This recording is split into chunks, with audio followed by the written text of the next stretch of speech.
Hey, this is Mo Lunsford at Union Grove Lumber Studios. And this is the Shed Geek. We want to welcome you to today's episode.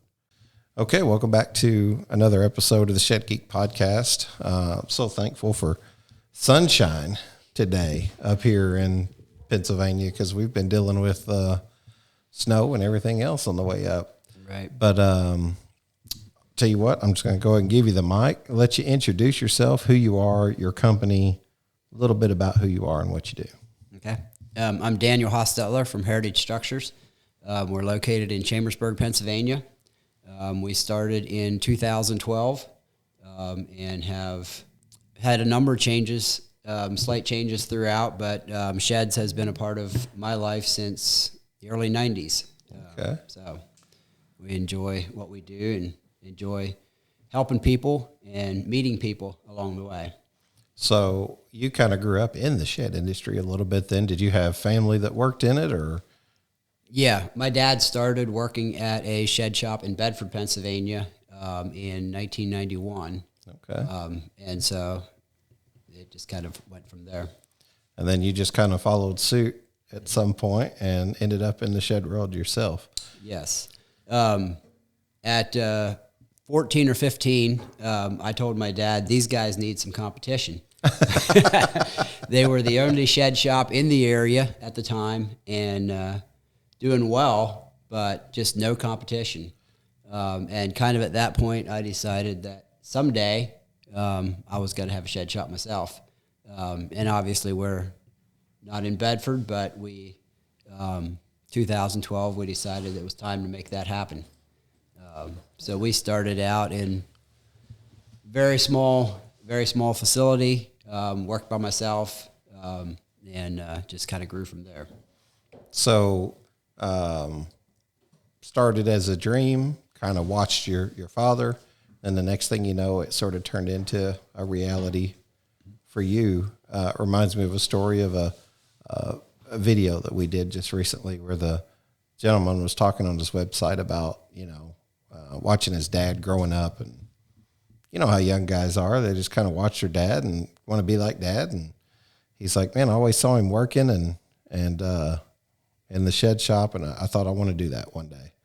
So it's cool to hear second generation, third generation shed guys show up. So what's the journey been like since 2012? There's a lot that's happened in the shed industry, even just since 2012, let alone 91 when your dad got started. What are some of the changes you've seen the most? Going from in 91, that was a huge change from 91 till 2012. The internet sales and marketplace and that sort of thing probably is the biggest change that I've seen. Locally here, the metal roof was not necessarily a new idea, but it wasn't displayed, it wasn't pushed. And that was kind of my in on the market. I displayed metal roofs, and I did them for the same price as shingles. And so that was kind of my way of, and we did residential roofing as well. So I quickly became known as the metal roof guy. Okay. In the market. So that was kind of the way I worked my way into the area. Now, I notice you guys do a lot of siding, vinyl siding as well. Is that common, you think, because of the weather, the location, HOA? What sort of like pushes that? Part of it is the HOAs around here. Some of them allow for painted sheds as long as they color match. Okay. Some of them are required to be absolutely as close as possible to the house, down to the door color, stuff like that. And also, I mentioned earlier, most of our sheds are going into a subdivision where they may have a half-acre lot. And so the shed is going to be 30 feet from the house. And so they want something that's nice, something that is durable. Maintenance, is a huge thing. They don't want to have to ever do anything to it again. Were you doing anything vinyl sided before 2012, or is that something that you kind of did you start with vinyl sided, or were you still doing wood sided sheds when you first began? So originally, my original idea for building sheds was to do tongue and groove board and batten style sheds. Okay. And do animal shelters and some of that stuff. And I soon realized that the amount of people that want a board and batten shed, while there's lots of them out there, not everybody wants a board and batten shed. And so we started, within the first year, we started offering vinyl sheds as well. And then one of the things that started us off was chicken coops. Chicken coops weren't a huge item in the area at the time, and we were located in Shippensburg. And we started in April, and every week that summer, there was an article in the weekend paper describing the benefits of homegrown chickens. The borough was in the middle of a huge argument or battle trying to legalize chickens inside the borough. And so they had all these articles, and we sold chicken coops all summer long. How about that? And I think up until this year, we've never sold as many chicken coops as that first year. What do you think caused people to want to go that direction, more homegrown? I mean, you hear a lot of talk about food plots anymore, and just the ancillary structures that we offer in the shed industry outside of sheds. Carports, expanded metal. I mean, there's people doing really big projects, post frame. But then chicken coops, dog kennels, horse run-ins, like animal shelters of all kinds. I don't know. What's the cause? What's the reason? I think part of it is some of these people grew up on a farm or grew up with a farm as neighbors, especially in this area. There's a lot of farms. And there's something about their past that they really enjoyed. It's good memories, and they want their kids to have a part of that. And so and chickens are a great way to have, a small farm in your backyard. Yeah, absolutely. It seems like, I remember my grandma having chickens, but we didn't grow up with them. We grew up in town, but in a very small town. Right. Just to be clear, like 150 people, but we had a post office, so we had that going for us. Right. Yeah, I think but my brother since then has moved out, into the country, and him and his boys hunt all the time, and first thing he wanted to do is get a chicken coop, and they raise their own eggs, and you know what I mean. They raise chickens there, and they eat off the land a lot. It seems like there's almost a mentality. I don't want to say a prepper mentality, because that's not really fair, just because you own chickens. But there is sort of a mentality that seems like, especially in the more conservative circles, moving that direction. And hey, we've benefited from it, from offering these structures. Right. Are you ready to elevate your shed business to new heights? Your pathway to success just got a whole lot smoother with ShedSuite's innovative marketing platform. At ShedSuite, we like to think we understand the shed industry at least a little bit. And over the last 7 years, we've been building awesome software for shed businesses. We focus first on building easy-to-use software to help you create and track orders, like the point of sale and after the sale order fulfillment. And now we're excited to announce our full-feature CRM, all things pre-sale, like prospecting and follow-up, all to empower your shed company to market better and sell more efficiently. Our platform empowers you with a marketing toolkit designed to amplify your online presence, engage your audience, and drive sales like never before. Enjoy the ease of conversion tracking, email marketing, centralized lead communication, and so much more. Oh, and guess what? It even comes with an iPhone and an Android app. With ShedSuite's marketing platform, crafting and deploying effective marketing campaigns is a breeze. The advanced reporting functionality allows your team to analyze real-time conversion data so you can make informed decisions and watch your business flourish. There's no better time than now to join the community of shed business owners who are scaling up with ShedSuite. It's time to turn your marketing efforts into real, trackable results. Visit ShedSuite.com/marketing to get pricing, explore the features, and book a demo. ShedSuite is committed to building top quality software to empower your shed business to thrive. And there's so much you can do with a shed. There's so much you can do with a small shelter, and you can get a little bit of an experience with your kids, and it's a great solution to expand just a little bit without moving or building a huge building. Shed's just a great addition to your property. So we know how you got here, what kind of led you into the shed world. What are you seeing now? 2012 all the way up, moving out into 2023. You've been at it on your own for 9 years. What do you take away from all this? The opportunities and the people that we have gotten to know, the customers, whether you meet somebody in town or, somewhere else, my kids are always saying, who was that? I talked to some stranger. They bought a shed a couple years ago, or we did this or that project for them. So the network of people and the opportunities that we have been able to enjoy through the years is really what drives me. And there was one project early on that we did that the lady came in and she described the type of pergola that she wanted.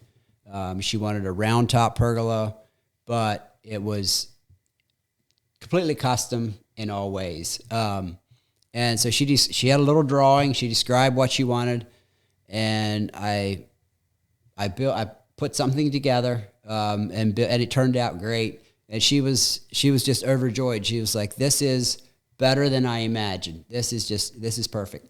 And so those kind of special projects are what you can build. You can build 12 or 16 sheds all day long, right? But a special project or a pool shed where you have a little pergola on the end, or just some little touches to it that just really people feel more invested because they help design it. And with a small shop, you can accommodate people very, very well. I definitely see those little pergolas on those pool shacks, and I told my wife, I said, you only seem to see those up here, and they're really awesome. And then I go to Michigan and I start to see those little saunas that they're doing, which apparently are coming out of Pennsylvania, which I wasn't aware of. We was up there at BC Barnes at Joe Bontrager's, and we saw that, and I was like, man, that's just awesome. Mm-hmm. Like we really need to have one of those around the house one of these times eventually. So like I find myself working, in the industry, but then being a true shed geek myself, a customer myself, that's like, man, what a neat idea. Mm-hmm. I love creativity, and anytime you see something new, and I've been on record saying it, and I'll say it again, like I'm always impressed in Pennsylvania with the craftsmanship and the different design elements and things that you guys come up with. I just always feel like you guys lead the pack on design and quality. I'm not suggesting that we do bad, and there's some salt and peppered in, some really, really nice companies that make some really nice sheds in our area. Don't get me wrong. But, maybe more of a focus on quantity, mm-hmm. And moving more out, big box store type mentality than it is necessarily small in customization. Right. Has that been important to you, the customization side? Yeah. It's definitely challenging. I mean, a shed's a shed. Some people come in and say, I just want a basic shed that sits mm-hmm. in the back of the yard that nobody notices. I'm like, but you're buying a heritage. You want people to notice this. It's going to stick out. Yes. I love it. And they're like, oh yeah, I know what you mean. But you're working with a square box. Like how much, you can, it's like you have to really come out with a completely new design is difficult, and it just doesn't typically sell that well. So there's small things, small touches, and being willing to go the extra mile for a customer. One thing that some customers have told me is on our vinyl siding color swath, we have 20 some colors on the color swath. And they are just overjoyed that they can pick any one of these colors. Typically, they look at all the colors and they go down to a light gray or a light brown or a clay, all colors that everybody offers. But because they saw the 20 colors that they could pick from, it impressed them that they can customize this shed however they want. Options matter. Yeah. Yeah. And as a small shop, which you alluded to earlier, being able to do that is paramount. I mean, it's a competitive advantage that you have over a larger company or, Right, you know, right. or someone who's moving more product. What is your philosophy for sales? So like you've got Bill working here. I feel like we should mention Bill. Me and Bill have been communicating for maybe close to a year now. Okay. I never anticipated being in Pennsylvania in January, Okay. but as the Lord would have it, it worked out that way.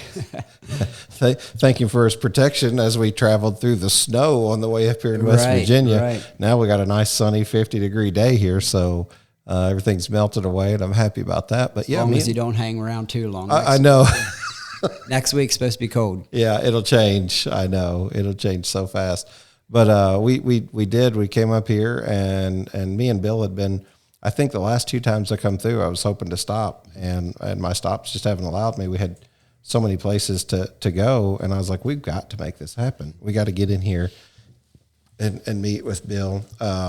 What's the experience been like in sales? And I might ask you what your philosophy is or what Bill's philosophy is, if you feel obligated to speak for him. Whenever a customer comes in to purchase a heritage structure, what do you want that customer to know? What do you want them to take away from the experience? I think the biggest thing is that we are here to serve them. We are here to fill their need. If they don't need a bigger shed, then we don't want to sell them a bigger shed. We're not a used car lot. We're here to give them what they need. Sometimes people need a little help to know what they need, to size their building and that sort of thing. But just build that relationship and be able to talk about what they need and what the purpose of the building is. And then, what do they want it to look like? We have an online configurator, and that has been huge. That has cut our sales time in the office down probably by 30 minutes. Okay. Because people will be on our website, they will design 2, 3, sometimes 5, 6 sheds. And then they come in and they say, I was on the configurator, a lot of good ideas, but let's start from the beginning and build the shed. But they already have an idea in their head of what they want and what they don't want. And so it allows them to really figure out their needs from their couch at home. Very good point. I was talking with someone earlier about a configurator, and they kind of asked, what do you think about this company versus this company? And I said, well, to be fair, the functionality of the design elements tend to matter more to the shed industry than to the customer. I mean, I know folks out there that have a piece of paper and a pencil, and they're drawing a box on a piece of paper, and they're explaining that, and the customer gets it. And I'm not bashing those who do it. We're just suggesting there's a better way that gives a more visible, accurate description of the shed with the 3D designer. Right. And that was literally, that's what we did. Yeah. That's what everybody did. Yeah. This company's product versus this one, I don't think that sells. For me, I could be wrong, and I'm fine being wrong, but I don't think that pristine elements of the design of the configurator is what sells the customer as much as it is just functionality and customer service and all these other things. That matters more to people in the industry, right? Right. Than it does the customer. They just kind of want to see. They just want to have an idea. Right. Because to me, I want to make sure that the overhang looks proportioned right. The customer doesn't care. He knows there's an overhang there. Yeah. Or my doors don't look just quite, and that's comes from the pride and the sweat that we put into our workmanship, the quality that we do, and so we want it to be exactly, and that's not what the customer's looking for. And you said it yourself, it cut down on your customer acquisition time by 30 minutes. By being able to utilize that, they have a more clear understanding sort of what they're getting. You can print that off, you can show it to them, they can see it at home. So very, very good commercial for those out there that are on the fence trying to figure out if they should do a 3D configurator. Definitely worth it. Yeah, I would say so. So we know kind of where it's at, but where's the industry going? Where do you see it going? Where do you see heritage structures going over the next 10 years? So with COVID and everything that happened through that, I feel like it's hard to know. I felt like before COVID, we had kind of figured out our year up and down. You know, we were used to how it felt. We had a slow month. You know, it's always slow in December. Well, COVID happened, and we had record months in months that we didn't normally sell sheds. And so now it's just like, what do you even plan for? How do you even move? How do you even make goals? But I think, especially with the housing market and sort of that whole thing going on, I think people are always going to need sheds. Now, my wife's probably going to say that I don't actually believe that, because, you know, when you get slow, then it's like, oh my, what are we going to do? And I can move pretty quick from one side to the other. But I think people are always going to need sheds, and I think we just build a quality shed and try to connect with people and build that network. Hello, shed sellers. Did you catch the latest Real Work Labs interview with George Converse? If not, don't miss this value-packed episode. Head to Shed Geeks Podcast YouTube and search Real Work Labs. George and the Real Work Labs crew are riding the wave of Google's latest updates, taking your digital presence to the next level. We're tech artisans crafting your neighborhood brand voice for shed sellers like you to stand out, gain trust, and get found online. Our software will easily capture your work snapshots, videos, weave your craft's story, and get reviews all in one virtual experience. Our innovation goes beyond getting found for your business location, rather getting found for your work locations. Reviews intertwine with their corresponding job sites. When potential customers seek local expertise, you're the proven solution they'll find. It's high time to map your reviews and showcase your beautiful work in a meaningful way that builds trust in customers' neighborhoods. Ready for the journey? Visit shedgeek.realworklabs.com or call George today at 480-787-7575. Real Work Labs, elevating your trust, increasing your conversions, and getting you found where you work in the neighborhoods you serve, one shed at a time. And I think while we're talking about, online configurators and the newest in technology, in some ways it still comes back to word of mouth is still, whether it's reviews online or actual walking over to your neighbor and saying, hey, where'd you get your shed? Yeah. Both, word of mouth is still where you get your best leads, your cheapest, best leads. A satisfied customer is your best salesperson. Mm-hmm. We use that all the time. At any service that we're in, we want to do a good job because we know that conversations happen behind the scenes. Right. And that's what happens with your neighbors, but it's also what happens with anybody who uses your service, right? Hey, we had a really good experience with them. You should use them. They have a bad experience. They're just not going to recommend your services. So I have a funny story on an unpaid shed salesman. Okay. So we had this gentleman come in, and he bought 3 sheds, one for himself, one for his neighbor, and one for his son. And this guy does he does a lot of research, and lets reviews for people, and he just, if he buys it, there's other people that they won't even go anywhere else, because they know if it passed his inspection, that's the place to go. So he asked me for a stack of cards after he bought his shed. So I gave him a stack. He said, I'll pass them out. And when I get done, I'll come for more.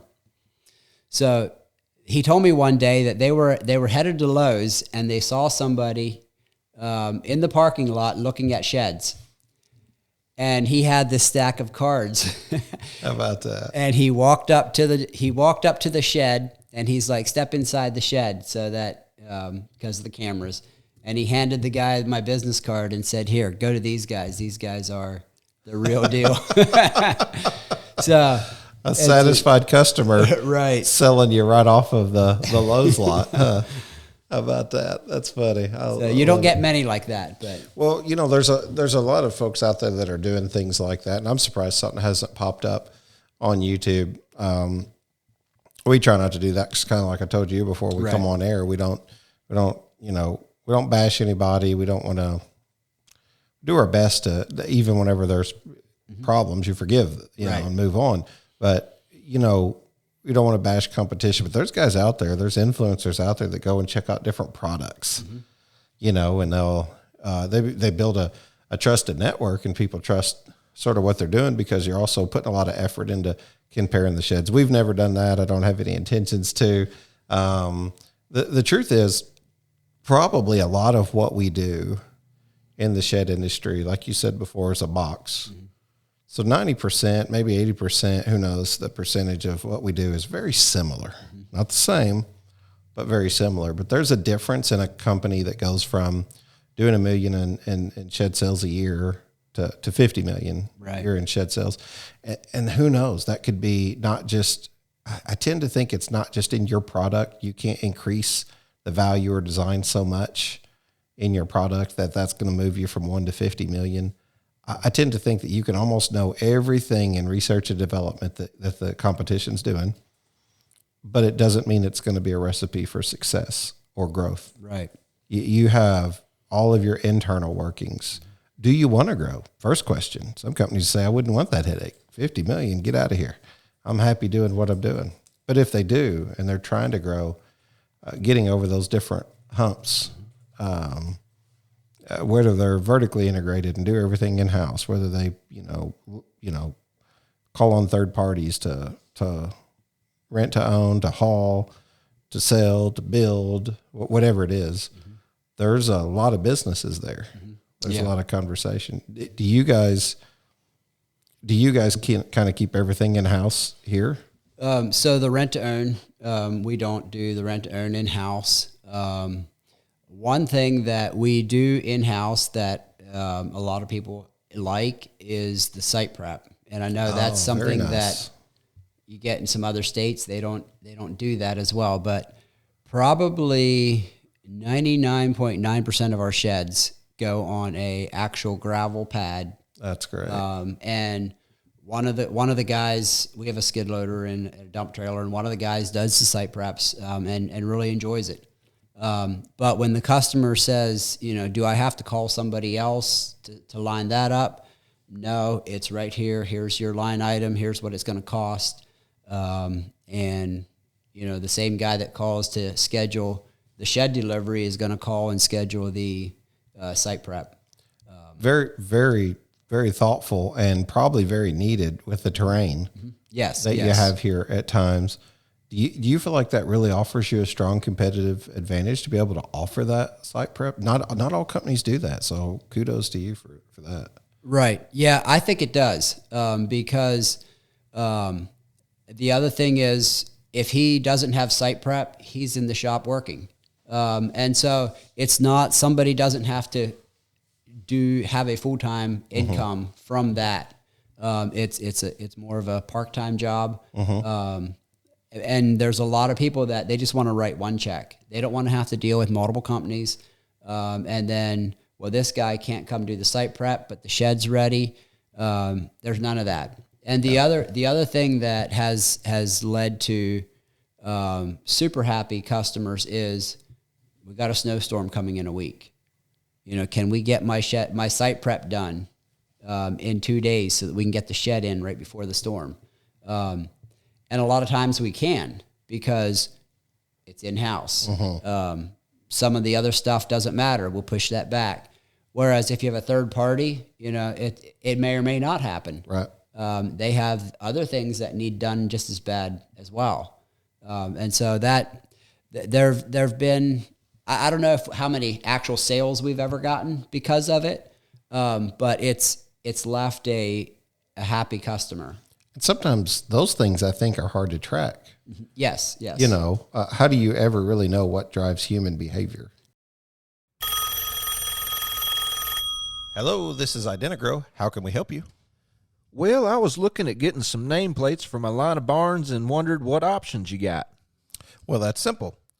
We've got full color aluminum sublimated ovals, coated black, Dura-Black, laser engraved custom plates, screen printed aluminum, die struck aluminum in rectangles, rounded rectangles, and ovals. Is that everything? No, sir. We've got bike plates, spot color or full color, tacker signs, 3D custom plates in black plastic, white plastic, custom plastic, 3D stock plates in rectangles and ovals, a neat little barn design, shields, and more. Well, is that all?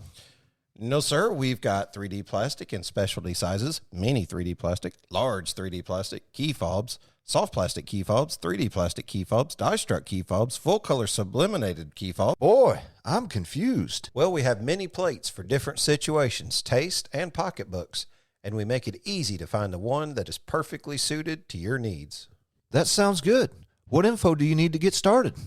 Identigrow, helping identify your shed brand for over 20 years. We're trying to figure that out all the time in marketing, right? Like we can get you all the digital conversions. We can get you all the digital proof, if you will, that you need. But there's not really necessarily anything that lets you know what was the touch point or the moment in which somebody saw an ad or read something, heard something that finally clicked and said, I need to do that. I need to go buy me a shed. Well, and sometimes, you try your hardest to be professional and have your colors working right and have your flower beds and, have all this stuff just right so that the customer wants to buy here. And then a customer walks in and you're in the, getting toward the end of the sale and you ask them, so what made you choose Heritage? And sometimes it's like, it's off the wall or like some abstract reason. And it's like, you mean I did all this work? I did all this work. And you didn't even notice it. I got a story on that. We used to track really, really heavily and on asking the customer why they would come in. We didn't want to bug them because, in sales, people can say, well, I asked them and this is what they said, but you're not going to dig in on that. You're not trying to inconvenience the customer. You're trying to just get path of least resistance, get their answer, move on. But we would dig in a little bit and try and find out. And I remember one time a friend of ours stopped by, and at the end of it, we just really got in there and it's like, we really want to know what made you buy from us. I mean, we've put all this marketing efforts that we've done this, we've done that. And this was a Saturday. And he said, because you were open. And we was like, what? And he was like, yeah, nobody else around here is open on Saturday. So, I work Monday through Friday and I like you guys. I probably would have bought from you anyway, but if they had a better deal, I might have got from them too. He said, but you guys are open. I need to get a shed. Right. Being available. Just being there, just being open. And we did the same thing you did. We put our head down and said, man, we've got all of this effort into trying to perfect the system. And sometimes the answer is simple as you were open. Or you had a shed here that was the size I wanted, the color I wanted. Yep. They may never have made it to our lot had they had been to one or two other places before they got here, and had they had exactly what they were looking for, probably would have bought. They probably would have bought right then and there. Yeah, we've tried to perfect that system as best as possible, but that's why I say competition doesn't matter as much as you think a lot of times. Sometimes it does. I remember being a young salesperson and really you're on an island of emotions all by yourself. You kind of alluded to that with your wife. Whenever like things get slow, you're like, this shed business stinks, and the next thing you know, like, hey, it's going great, and it's easy to kind of get down in that, and you can't let your emotions sort of like control your vision and control your destiny, because you set something out and you plan and prepare for those moments. But I remember being a young salesperson and finding out, oh no, they bought from down the road, and you're beating yourself up going, what did I do wrong? Where did I mess up? What did they do better? I've got to obviously work harder on myself. I spent a tremendous amount of time not just learning what my competition offered or what they did, but really like what I could do myself, the things that were in my control that I could do better. And I think that's really where I shifted into a period of success, is when I focused on me, Right. and not on them. Yeah. And yeah, that worked. Yeah. And I mean, there's value in knowing, Right. you know, what you're up against, Yeah. but really, like you said, doing what you are in control of, working on what you can change. Yeah. Seems like you guys have a nice little ecosystem here, friendly competition. I've got to interview some of your I guess you'd call them competition, but some of your other shed guys around here, and one more tomorrow that we'll interview. And it seems like all you guys are just super friendly, really good, just good guys, kind of guys you want to hang out with. Matter of fact, do hang out with each other from time to time. Yes. And sort of build a community, echo chamber, if you will, of how can we help the customers in our area the most, even though we are on different sides of the check, right? Right. And yeah, you know, if that we're all going to have a time when, you know, my trailer breaks down or his trailer breaks down, or, you know, we all have those. And if you can't help each other out, that's what it comes back to: the customers we meet, the people we meet, the relationships that are built. And if those relationships, you know, even with your competition, is very helpful. And it really helps both of us out. Or all of us. I think so. I think it builds a better community and a better customer experience in large for the shed industry in large. And whenever you have little pockets doing that here and there and everywhere, I think it just makes for a better experience. We've had a couple, you know, big judgments or situations come against the shed industry if you kind of watch the news or stay involved in it. And, you know, that's not what we want. We want companies that understand that we're big enough that we can't serve everybody. Right. We try. We want to win in every situation, but then we're also respectful losers, if you will. I should hashtag respectful losers. I should put that out there. Maybe make a bumper sticker. But you do have one thing your competition doesn't have, which is really, really cool. You got a barn spinner. Yeah, that has been an incredible attention grabber. You don't just have that over your competition. I've never seen this in the shed industry. I've seen sheds put on water tower bases. I've seen sheds stacked on top of other sheds, sheds lifted up in the air. One company had a shed upside down on another shed. I don't know. There's a little bit of everything. Right. So tell me about this barn spinner. Tell the audience what it is. Well, for those watching on YouTube, we'll be sure to include like a picture or video. Video do justice, obviously, if it's moving. So we'll put that in there. Just go check it out. But tell me where the idea came from and how you made it happen. So we've been talking different times about how can we, you know, people drive past, how can we grab their attention? You know, you have 50 or 100 sheds sitting in a lot, like movement catches their attention. Like how can we do something that moves? And at first I thought it was a little bit of a crazy idea. You know, you never saw it before, right? Some of the good ones always are. Don't they always end up being a little crazy? Yep. Yeah. And a lot of people ask us, you know, doesn't the wind blow it over? You know, and there wasn't a lot of, you know, professional engineering put into it. It was just some backyard boys with a welder. Yeah. The way all good stories start. Right. Yeah. And, yeah, we put it together and tried it out. You know, what's the worst thing that can happen? You know, it fails. You know, you try again, and that's a lot how we get places in life is by trying. How to preach. That's a good word. Yep. And so yeah, we had a couple glitches at the beginning, but yeah, it's just a frame 3-4 feet in the air, and it just sits there spinning around, and a lot of people have commented about it, have noticed it. People have asked me if I have a patent on it. I would have never thought to ask that. Maybe I should. Yeah, maybe. Yeah. Maybe there's a market for Need a good pat guy. We'll give you a suggestion. Yeah. Yeah, maybe there is a market for it, but it does catch your attention. You kind of, I guess you're about, I don't know, there's a couple valleys through here, and you could see it from a good long distance off. Yeah, we actually, when we put it up, I had a step ladder right beside the shed. The one direction, you could see where the road came around the bend, and we checked to see how many rotations the shed did. And it was like almost 2 rotations by the time the person got there. So that, yeah, there's enough movement that it stands out above the other sheds.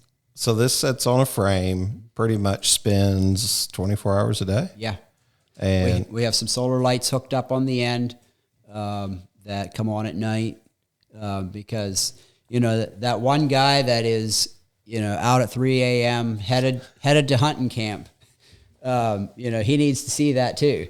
well, he stops in here and then he buys a hunting blind. Yeah, there you go. You never know. Yep. But so it's like, what size shed do you have on it? It's an 8x12. 8x12. Yeah. Full shed, fully Yes. functional shed? Yes. Well, Okay. that shed's been on there for a little over a year. And we're talking about, we pick bright colors or contrasting colors. It's white and black, and the doors are a different color.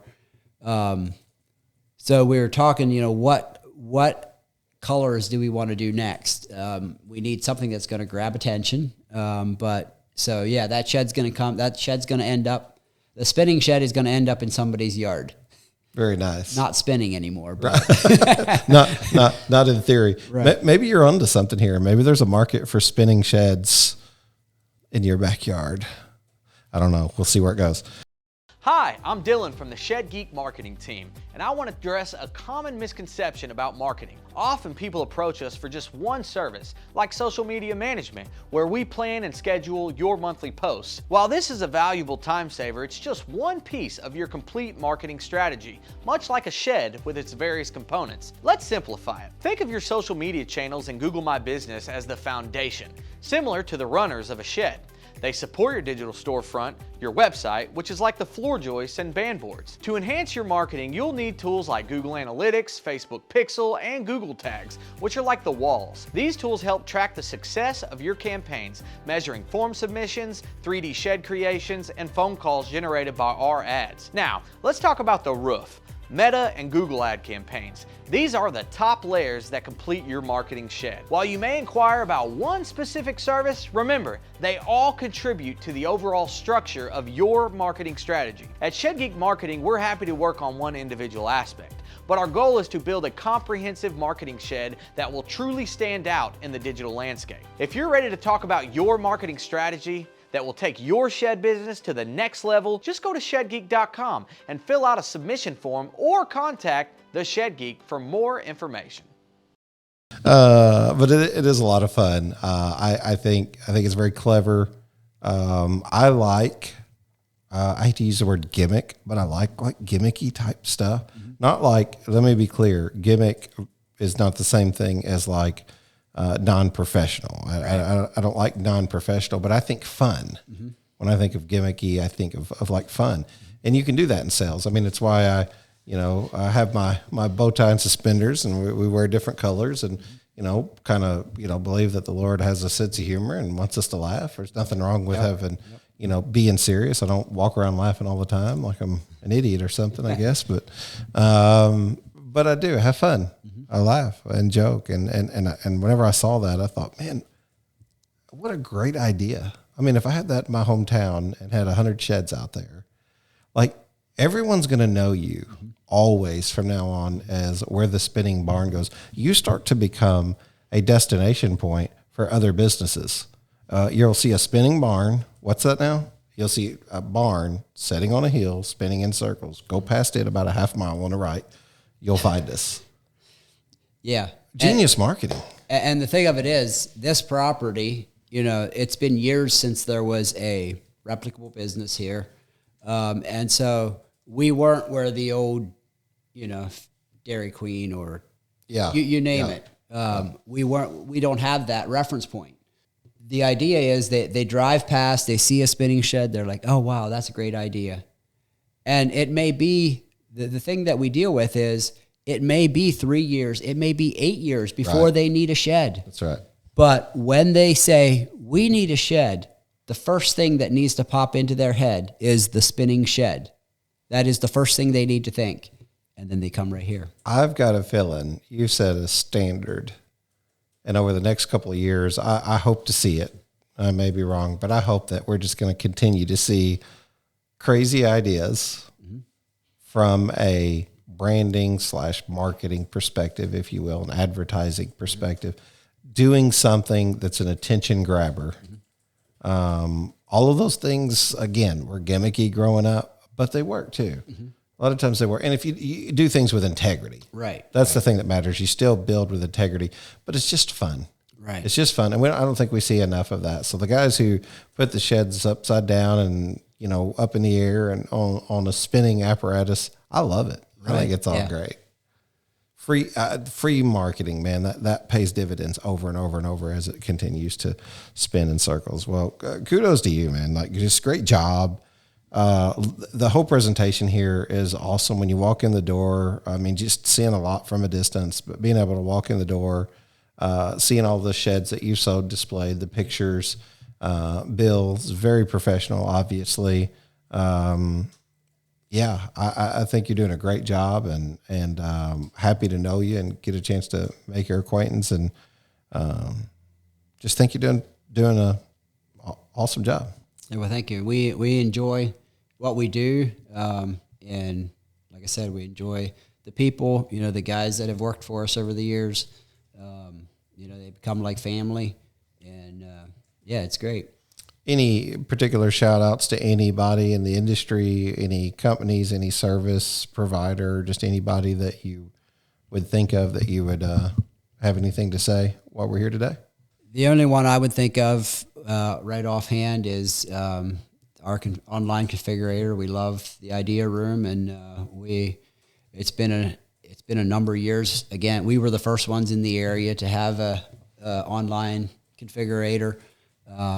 And yeah, we just really enjoyed working with them, fine tuning, and trying to make the sheds look like ours. Yeah. And so, yeah, they were great to work with. Very good.